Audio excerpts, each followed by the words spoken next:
Assalamualaikum warahmatullahi wabarakatuh.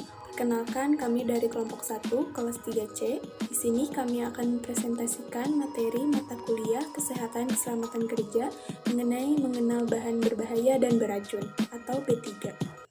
Yang pertama, ada pengertian bahan berbahaya dan beracun atau B3. Menurut Bapedal tahun 1995, bahan berbahaya ialah setiap bahan sisa atau limbah suatu kegiatan produksi yang mengandung bahan berbahaya dan beracun karena sifat toxicity, flammability, dan corrosivity, serta konsentrasi atau jumlahnya yang baik secara langsung maupun tidak langsung dapat merusak, mencemarkan lingkungan, atau membahayakan kesehatan manusia.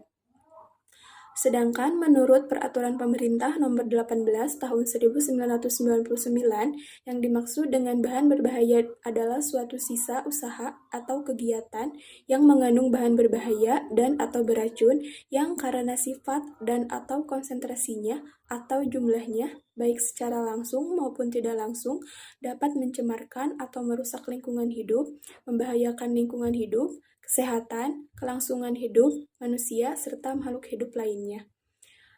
Sedangkan menurut OSHA atau Occupational Safety and Health of the United States Government, bahan berbahaya dan beracun adalah bahan yang karena sifat kimia maupun kondisi fisiknya berpotensi menyebabkan gangguan pada kesehatan manusia, kerusakan properti, ataupun lingkungan. Kemudian, menurut Peraturan Pemerintah Nomor 74 Tahun 2001 tentang pengelolaan bahan berbahaya dan beracun, didefinisikan sebagai bahan yang karena sifat, konsentrasinya, atau jumlahnya, baik secara langsung maupun tidak langsung, dapat mencemarkan atau merusak lingkungan hidup, dapat membahayakan lingkungan hidup, kesehatan, kelangsungan hidup manusia, serta makhluk hidup lainnya. Kemudian yang selanjutnya akan dijelaskan oleh rekan saya. Kepadanya saya persilahkan. Yang selanjutnya yaitu klasifikasi bahan beracun dan berbahaya atau yang disebut dengan B3. Dalam Peraturan Pemerintah Nomor 74 Tahun 2001 diklasifikasikan menjadi yang pertama yaitu mudah meledak. Merupakan bahan yang pada suhu dan tekanan standar 25 derajat Celcius atau 760 mmHg dapat meledak. Penanganannya dengan cara hindari pukulan, gesekan, atau pemanasan. Contohnya seperti NH4NO3. Yang kedua yaitu mudah terbakar. Merupakan limbah yang bila berdekatan dengan api, gesekan, atau sumber nyala lain akan mudah menyala atau terbakar. Penanganannya yaitu dengan jauhkan dari benda yang berpotensi mengeluarkan api. Contohnya seperti minyak terpentin. Yang ketiga yaitu bersifat reaktif. Misalnya sianida, sulfida, atau amonia. Contohnya seperti tabung gas yang mudah meledak. Yang keempat yaitu beracun. Bahan kimia yang menyebabkan bahaya terhadap kesehatan manusia. Penanganannya yaitu jangan ditelan ataupun dihirup. Contohnya seperti metanol dan benzina. Yang kelima yaitu menyebabkan infeksi, yaitu limbah yang mengandung kuman. Contohnya, jarum suntik bekas menyuntik pasien dilakukan penyuntikan kembali atau suntikan tersebut dipakai kembali untuk menyuntik orang lain. Lalu yang keenam ada koroatif. Bahan kimia yang terkena reaksi kimia dapat mengakibatkan kerusakan apabila kontak dengan jaringan tubuh atau bahan lain seperti bahan yang berkarat. Contohnya seperti HCl, H2SO4, NaOH yang lebih dari 2%. Yang ketujuh yaitu berbahaya. Dapat menyebabkan gangguan kesehatan apabila terhirup. Contohnya seperti NaOH, C6H5OH, lalu C12. Selanjutnya, dampak bahan beracun dan berbahaya atau B3. Pembuangan limbah ke lingkungan akan menimbulkan masalah yang merata dan menyebar di lingkungan yang luas. Limbah gas terbawa angin dari satu tempat ke tempat lainnya. Limbah cair atau padat yang dibuang ke sungai dihanyutkan dari hulu sampai jauh ke hilir, melampaui batas-batas wilayah, akhirnya bermuara di laut atau danau. Seolah-olah laut atau danau menjadi tong sampah. Limbah bermasalah antara lain berasal dari kegiatan permukiman, industri, pertanian, pertambangan, dan rekreasi. Faktor penyebab dari dampak B3 terhadap kesehatan antara lain Yang pertama ada air raksa atau merkuri, yang kedua kromium, kemudian yang ketiga kadmium, yang keempat kuper, yang kelima timah hitam, yang keenam nikel, yang ketujuh pestisida, yang kedelapan arsene, yang kesembilan nitrogen oxide, yang kesepuluh sulfur oxide, dan yang ke-11 karbon monoksida. 2.4 membahas penanganan bahan beracun dan berbahaya. Pada penanganan B3 ini, semua staf wajib mengetahui jenis bahan dan cara penanganan dengan melihat SOP yang telah ditetapkan. Yang pertama, penanganan untuk personil ada beberapa hal yang harus diperhatikan, di antaranya kenali dengan seksama jenis bahan yang digunakan atau disimpan. Baca petunjuk yang tertera pada kemasan. Letakkan bahan sesuai dengan ketentuan. Tempatkan bahan pada ruang penyimpanan yang sesuai dengan petunjuk. Perhatikan batas waktu pemakaian bahan yang disimpan. Jangan menyimpan bahan yang mudah bereaksi di lokasi yang sama. Pastikan kerja aman sesuai prosedur dalam pengambilan dan penempatan bahan. Hindari terjadinya tumpahan atau kebocoran. Laporkan segera bila terjadi kebocoran bahan kimia atau gas. Laporkan setiap kejadian atau kemungkinan kejadian yang menimbulkan bahaya atau kecelakaan atau nyaris celaka melalui formulir yang telah disediakan dan alur yang telah ditetapkan. Yang kedua, penanganan berdasarkan lokasi. Daerah-daerah yang beresiko seperti laboratorium, radiologi, farmasi, dan tempat penyimpanan, penggunaan dan pengelolaan B3 yang ada di rumah sakit harus ditetapkan sebagai daerah berbahaya dengan menggunakan kode warna area bersangkutan tersebut, serta dibuat dalam denah rumah sakit yang disebarluaskan dan disosialisasikan kepada seluruh penghuni rumah sakit tersebut. Yang ketiga, ada penanganan administratif. Poin A, cara penanggulangan bila terjadi kontaminasi menurut Mubarok pada tahun 2016.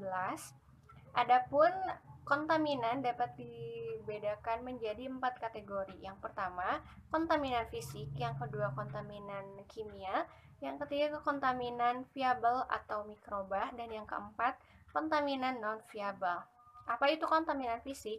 Kontaminan fisik adalah semua yang dapat dilihat dengan mata dan bukan merupakan bagian dari produk atau bahan baku. Contoh dari kontaminan fisik adalah serpihan logam, partikel gelas atau pecahan gelas, dan pecahan fiber. Cara meminimalisir kontaminan fisik ini dengan pembersihan alat dan ruangan setiap hari sesuai dengan SOP. Yang kedua, kontaminan kimia.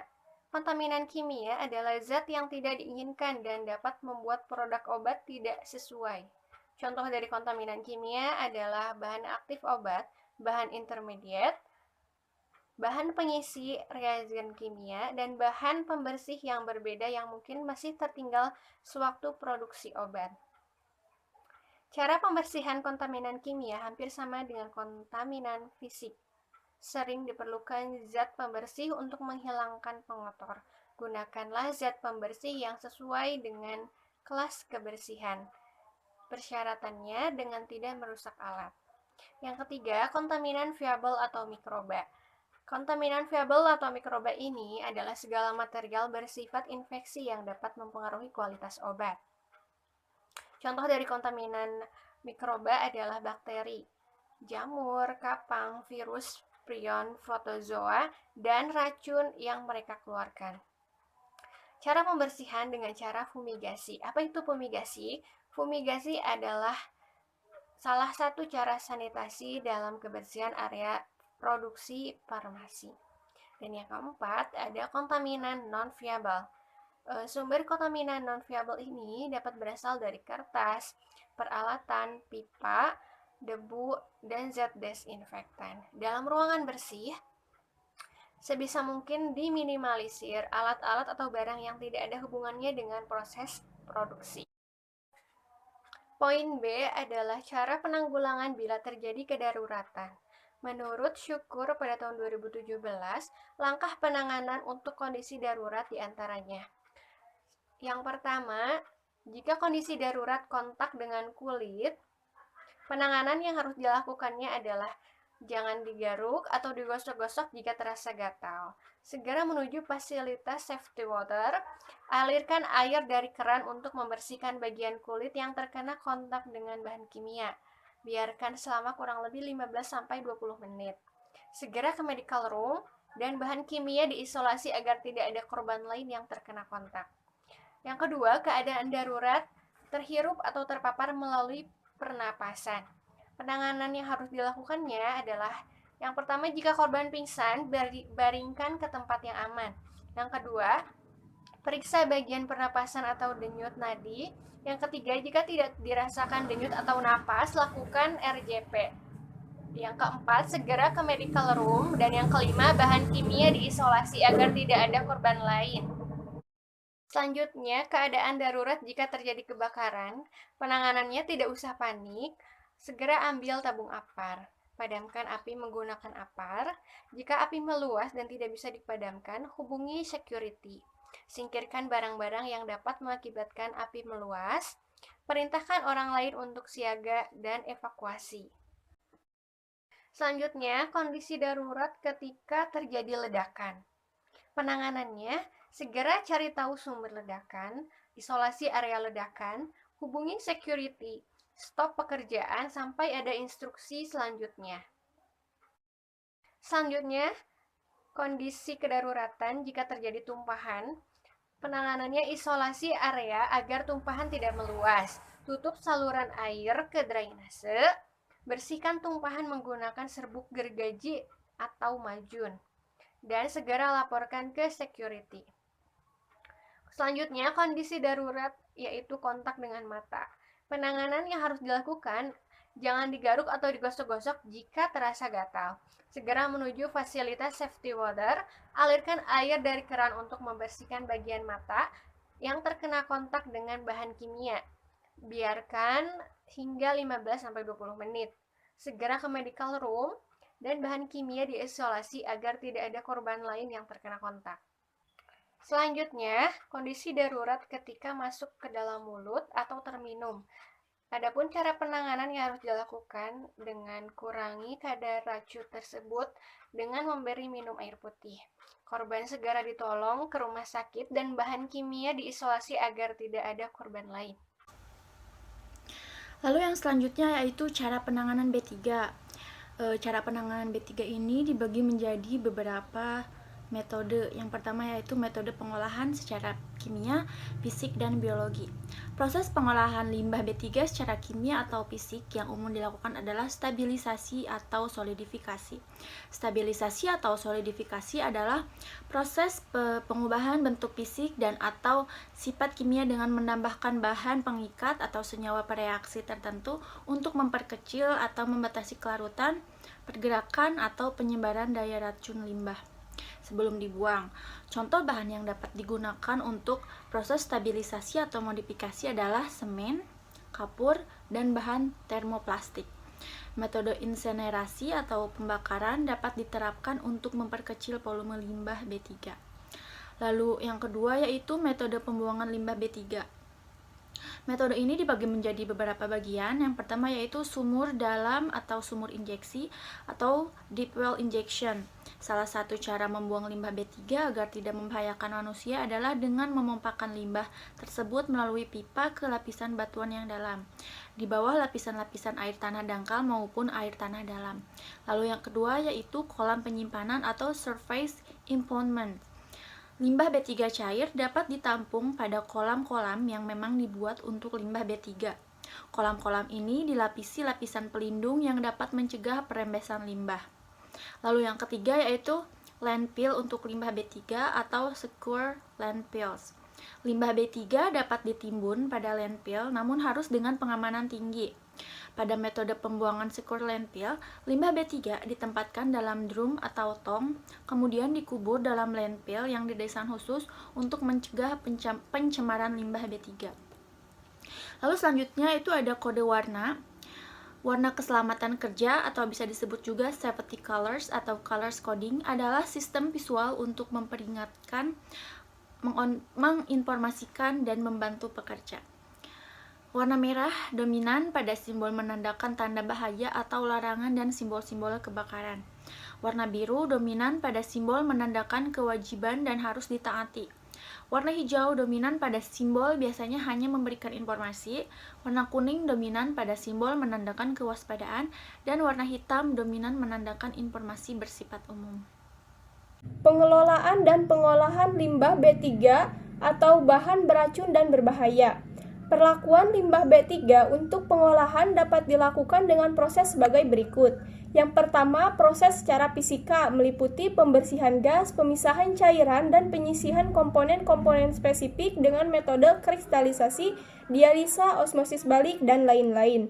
Yang kedua, proses stabilisasi atau solidifikasi dengan tujuan untuk mengurangi potensi racun dan kandungan limbah B3 dengan cara membatasi daya larut, penyebaran, dan daya racun sebelum limbah dibuang ke tempat penimbunan akhir. Yang ketiga, proses incinerasi dengan cara melakukan pembakaran materi limbah menggunakan alat khusus insinerator dengan efisiensi pembakaran harus mencapai 99,99% atau lebih. Artinya, jika suatu materi limbah B3 ingin dibakar insinerasi dengan berat 100 kg, maka abu sisa pembakaran tidak boleh melebihi 0,01 kg atau 10 gram. Yang selanjutnya yaitu metode pengolahan limbah B3, yaitu yang pertama chemical conditioning. Tujuan utamanya menstabilkan senyawa-senyawa organik yang terkandung di dalam lumpur, mereduksi volume dengan mengurangi kandungan air dalam lumpur, mereduksi organisme patogen, memanfaatkan hasil samping proses chemical conditioning yang masih memiliki nilai ekonomi seperti gas metan yang dihasilkan pada proses digestion, mengkondisikan agar lumpur yang dilepas ke lingkungan dalam keadaan aman dan dapat diterima lingkungan. Chemical conditioning terdiri dari beberapa tahapan sebagai berikut. Concentration thickening bertujuan untuk mengurangi volume lumpur yang akan diolah dengan cara meningkatkan kandungan padatan. Kemudian, treatment stabilization and conditioning bertujuan untuk menstabilkan senyawa organik dan menghancurkan patogen. Kemudian, dewatering and drying bertujuan untuk menghilangkan atau mengurangi kandungan air dan sekaligus mengurangi volume lumpur. Proses yang terlibat pada tahapan ini umumnya pengeringan dan filtrasi. Dan yang terakhir yaitu disposal, ialah proses pembuangan akhir limbah B3. Kemudian yang kedua, solidification atau stabilization. Secara umum, stabilisasi dapat didefinisikan sebagai proses pencampuran limbah dengan bahan tambahan aditif, dengan tujuan menurunkan laju migrasi bahan pencemar dari limbah serta untuk mengurangi toksitas limbah tersebut. Sedangkan solidifikasi didefinisikan sebagai proses pemadatan suatu bahan berbahaya dengan penambahan aditif. Kedua proses tersebut seringkali terkait sehingga sering dianggap mempunyai arti yang sama. Proses solidifikasi atau stabilisasi berdasarkan mekanismenya dapat dibagi menjadi 6 golongan, yaitu macroencapsulation, yaitu proses di mana bahan berbahaya dalam limbah dibungkus dalam matriks struktur yang besar. Microencapsulation yaitu proses yang mirip macroencapsulation tetapi bahan pencemar terbungkus secara fisik dalam struktur kristal pada tingkat mikroskopik. Precipitation absorpsi yaitu proses di mana bahan pencemar diikat secara elektromia pada bahan pemadat melalui mekanisme absorpsi yaitu proses solidifikasi bahan pencemar dengan menyerapkannya ke bahan padat. Detoxification yaitu proses mengubah suatu senyawa beracun menjadi senyawa lain yang tingkat toksisitasnya lebih rendah atau bahkan hilang sama sekali. Dan yang terakhir yaitu incineration adalah alat untuk menghancurkan limbah berupa pembakaran dengan kondisi terkendali. Baik, mungkin cukup sekian pemaparan materi yang dapat kelompok kami sampaikan mengenai mengenal bahan beracun dan berbahaya atau B3. Mohon maaf apabila masih terdapat kekurangan. Wabillahi taufik wal hidayah. Wassalamualaikum warahmatullahi wabarakatuh.